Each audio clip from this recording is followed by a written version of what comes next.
Hello，大家好。有股友问我这几只股，如果你也是有兴趣向我问股的话呢，可以去我 channel 里面按这个 Join button 参加会员，只是需要一杯咖啡，这样呢你就有机会向我问股了。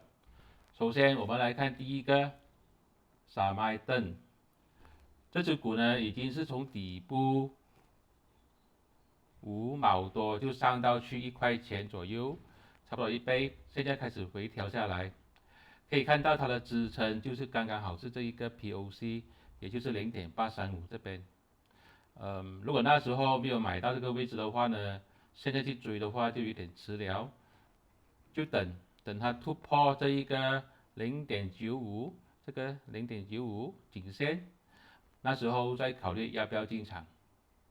基本上它正处于上升趋势，突破0.95，我觉得是一个买入的讯号。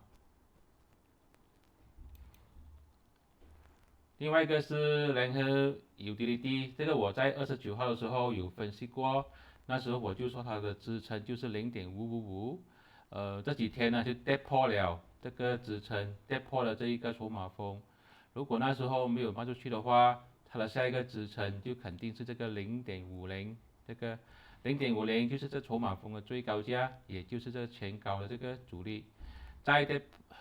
再跌破0.50的话，真的是要考虑把它卖出去了。这个时候什么东西都不要做，就看它有没有机会在0.50弹上去。如果有弹上去的话，也是一个买入讯号。另外一个是 Sabula Energy 0.03分的这个仙股，基本上这个是炒股来的，忘记它吧，这种股忘记它吧，呀。这些都是我的个人看法，并没有任何的买卖意见。如果你要去做 online shopping 的话呢，可以试下用我这个 link，让我赚点零用钱。谢谢大家。